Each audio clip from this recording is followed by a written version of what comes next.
I got a flashback of a bad memory, and along with that, a sudden dizziness hit me. "Hey, are you okay? My parents' house is nearby. Do you want to rest there for a bit?" I appreciated my boss's concern and her offer, but I didn't want to trouble her that much. "I think I'll be fine if I sit and rest for a while," I said. But honestly, there was no way I could get on the bus in that condition. In the end, I took her up on her offer and decided to rest at her parents' house. My name is Ethan Williams. I'm 27 years old, and I work for a furniture manufacturer. In our company, there's a female boss whom everyone calls the monster. She just turned 30, and her name is Emily Brown.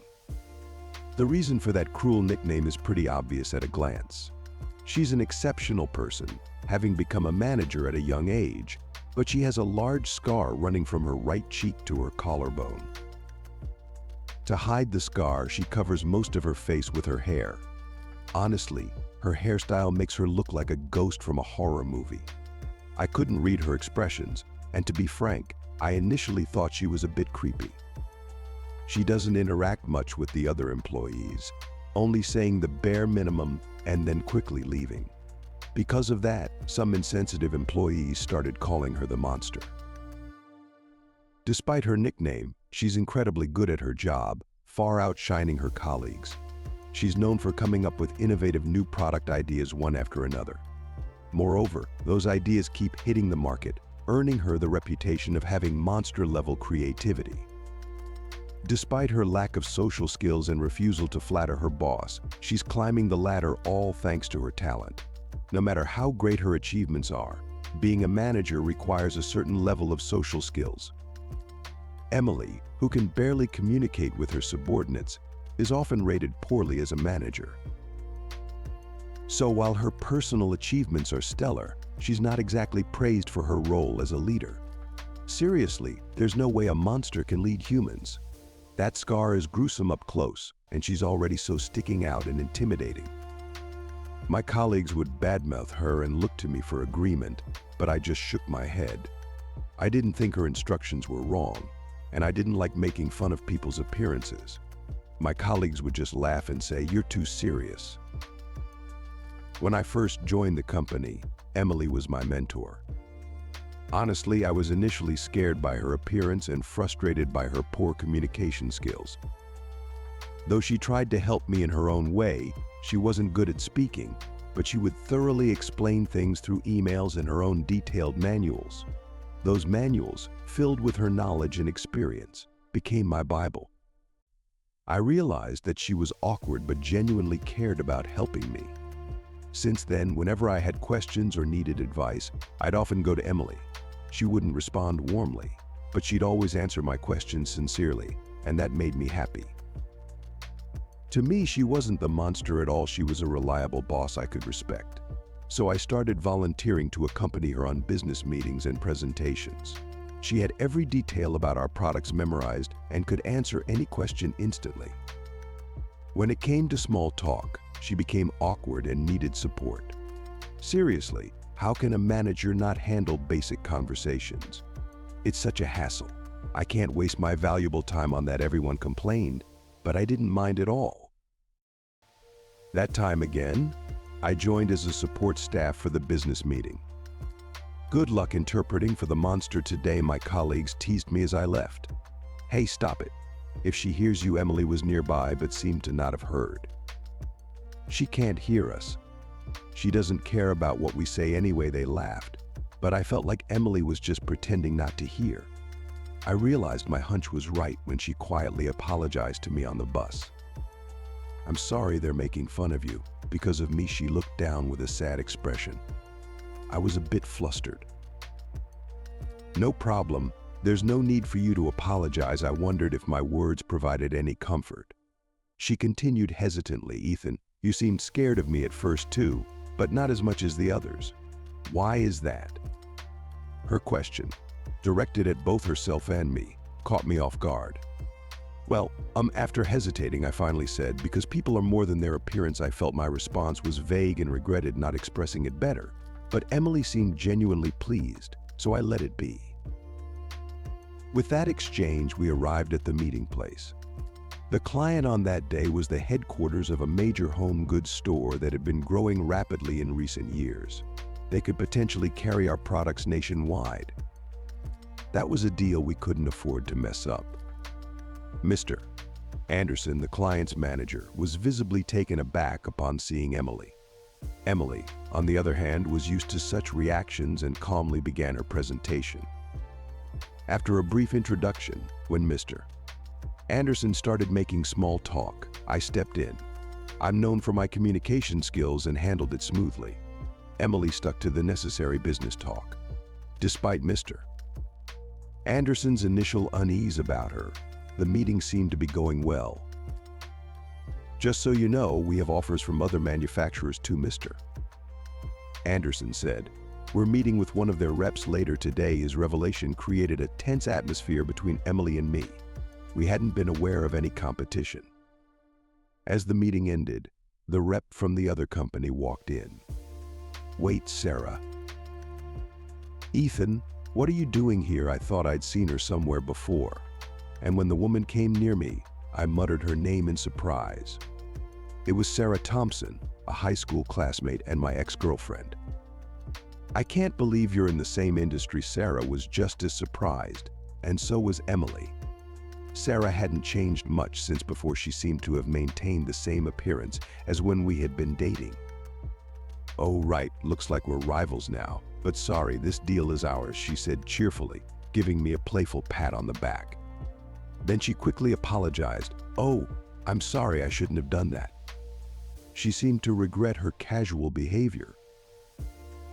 It's okay, don't worry about it, I said with a smile and led Emily out of there. As I glanced back, I saw Mr. Anderson inviting Sarah into the conference room. He looked completely smitten. With that look on his face, this deal might be in jeopardy. I sighed lightly. Emily, walking beside me, seemed curious about my relationship with Sarah. She was really pretty. You seemed very close. Was she an ex or something? Her unexpected personal question caught me off guard.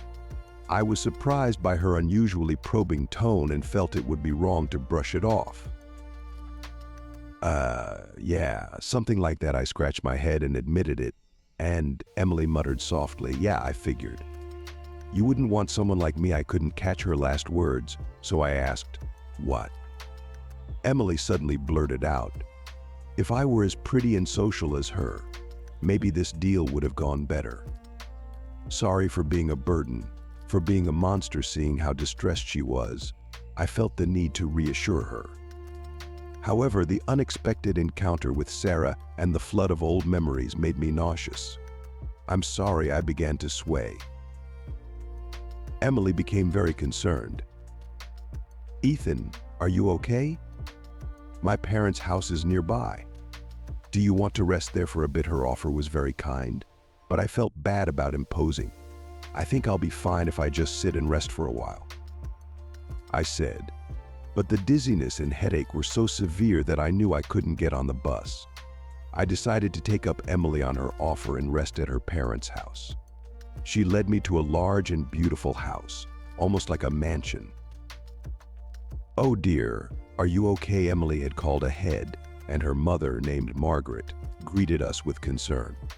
I wondered if Emily resembled Margaret. Margaret was very beautiful, tall, and looked like a model. I never thought my daughter would bring a man home. I'm so happy, Margaret said. Emily quickly shut her down. I told you, he's just a coworker. I was shown to a guest room with a bed, and though I felt awkward, I rested there. After about an hour, I felt much better.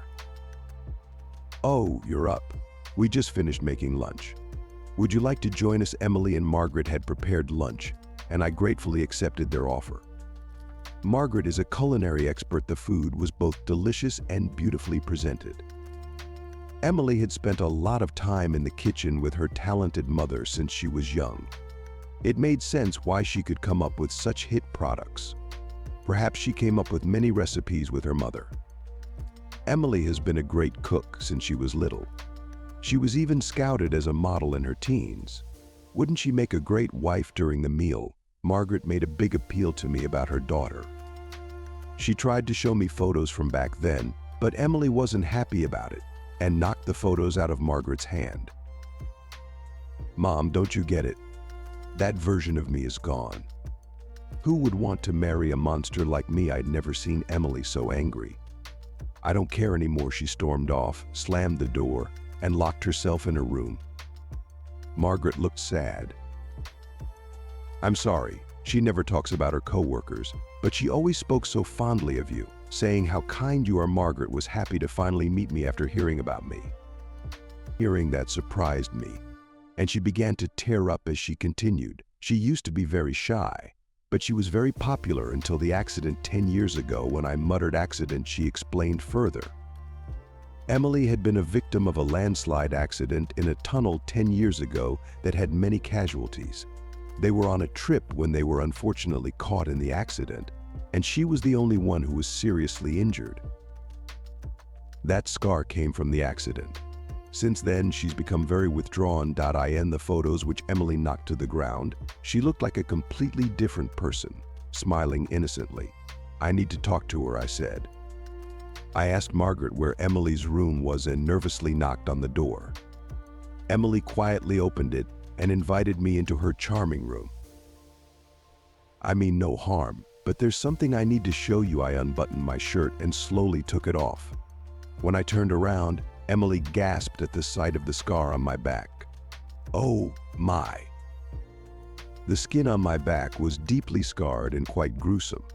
In my case, it was a birth defect. My ex-girlfriend Sarah couldn't accept the scar. "I'm sorry, I just can't handle it," she said when she broke up with me. I thought Sarah would accept it. I was betrayed by my naive belief and developed a distrust of women. I decided to hide my scar forever that way. No one could reject me for it. Emily was the only one I confided in about my scar after joining the company. When I first met her, I was shocked. Unlike me, she's a woman who, despite trying to hide her scar with her hair, only drew more attention. It was clear she'd suffered far more than I had and faced people who cruelly called her the monster. Yet she endured and faced forward with courage, which I deeply admired. Your courage and kindness have been such an inspiration to me. It's because of you that I felt ready to show my scar to someone again. Emily was in tears at my words. I continued, "You are not a monster, Emily. You need to believe in yourself." I handed her the photo and said, "You've been through so much, but you've kept moving forward. You're even more beautiful and shining now than in this picture. Please show your true self." Emily seemed to ponder my words. "Can I have a moment alone? Please wait in the living room." Sure, I nodded. A little while later, Emily came out of her room, having brushed her long hair back, looking refreshed. Her shining eyes, elegant nose, and beautiful face line, the scar didn't matter. I thought she was stunning. Seeing her, Margaret also started to cry.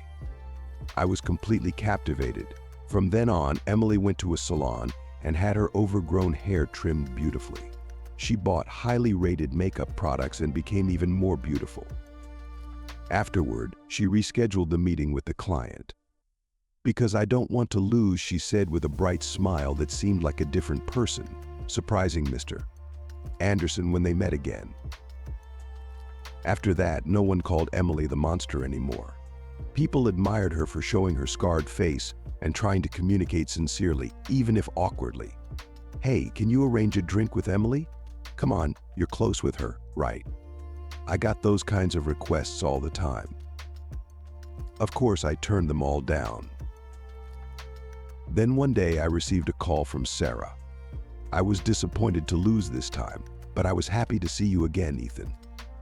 "Hey, how about we grab a drink sometime?" she invited me, but I turned her down. "Sorry, I have a girlfriend now, so I don't go out drinking with other women one-on-one." With a woman's intuition, she asked, "Is it that boss of yours from the other day?" I thought it was better to answer honestly, rather than trying to dodge the question. "Yes, it is," I said.